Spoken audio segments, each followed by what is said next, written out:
好啦，咁又一年啦，大家上年呢個時間咧，我同香港防止自殺協會同埋香港大學咧就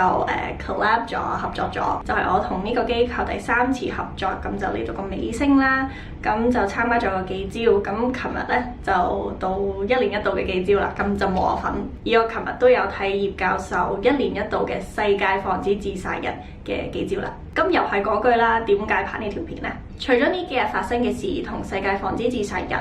line up 咗之外咧，我睇緊葉教授嘅 live 嘅時候，見到人咁樣嘅 comment。呢個時候講呢啲嘢，我嘅角度就同呢個人正正相反，唔係而家講，咁幾時講啊？我明白有好多人認為一日發生咁多單自殺案，好離奇，唔 make sense， 太誇張，冇可能。我唔係想喺度分析香港警察有做或者冇做嘅事，希望大家唔好誤會咗呢一條片嘅方向。我係想藉住呢一個時候，同大家一齊關注自殺嘅問題，同埋討論下傳媒報道自殺案對社會風向嘅影響力。咁其實傳媒咧喺自殺風氣咧，其實擔當咗一個非常之重要嘅角色，因為佢有防止自殺嘅能量。不過如果處理唔恰當嘅時候，亦都有負面嘅影響力。聯合國世界衛生組織有講解過點樣有效地防止自殺。第2點就已經提及到傳媒嘅影響力同埋責任。咁傳媒嘅責任咧，全部都在於喺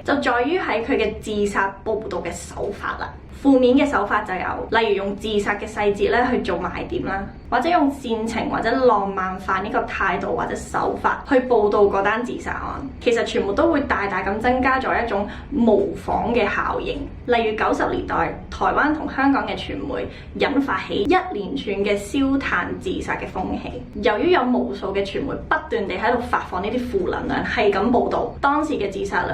就漸漸上升。而喺台灣被訪問嘅曾經嘗試過自殺嘅人當中咧，有87% 嘅受訪者咧都話佢哋係因為見到報章有講到可以用燒炭去自殺呢個方法，所以佢哋就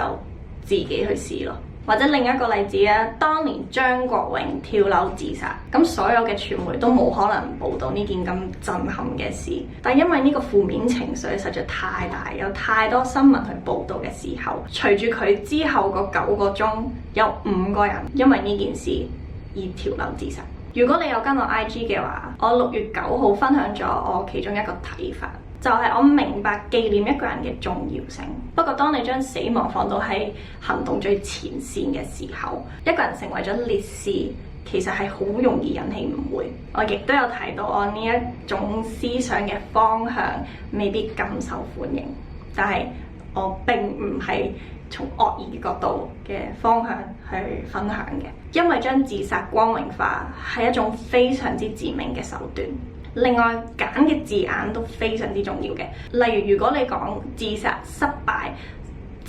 敗暗示住其實係可以成功，所以建議大家用嘗試、企圖自殺呢啲字眼會比較適合。因為拍呢條片我都做咗少少嘅資料搜集，我上網亦都見到有自殺放題呢啲字眼，我都希望大家可以避免用自殺放題啦。What the？ 點解我咁認真去拍呢一條片？因為傳媒呢個角色今時今日已經唔限於係新聞報導、報紙、記者，因為我哋每一個無論係 Facebook、Instagram， 無論咩社交平台上面都好，我哋都會發放資訊同埋意見出去。所以到頭來，其實大家都係有個責任，係可以改變大家對自殺同埋俾情緒困擾嘅人士嘅態度。我哋對佢哋，我哋對自己，我哋對大家都係有個責任喺度。我亦都知道香港而家處於係一個非常之敏感嘅時期。呢排發生嘅自殺案，當然係希望可以透過記者報道去調查同埋報導翻俾我哋市民聽嘅。不過我只係想提出係，如果報導唔恰當嘅時候，或者報導得太頻密，係真係會影響社會嘅風氣，亦都係可能會觸發到其他人、更多人去嘗試自殺。希望大家可以記住同明白嘅一點就係一個人自殺嘅原因唔係因為一件事或者一樣嘢而引致嘅。千祈唔好簡化一個人決定去自殺嘅原因，因為由唔開心去到嘗試自殺嗰一日，其實中間嗰段旅程外面睇嘅人未必可以真真正正體驗或者理解到當事人發生過啲咩事，或者經歷過啲咩事，所以千祈唔好簡化佢決定自殺嗰個原因。嗰一樣嘢其實只可以話係個導火線，但係並唔代表所有，唔可以概括咁樣去解釋佢自殺咁複雜嘅原因。好啦，負面嘅嘢差唔多完啦，最後我想反問翻大家，點解呢排咁多人關注自殺嘅新聞呢？之前好似冇乜人講嘅，點解呢排新聞報導會密咗？係咪因為 timing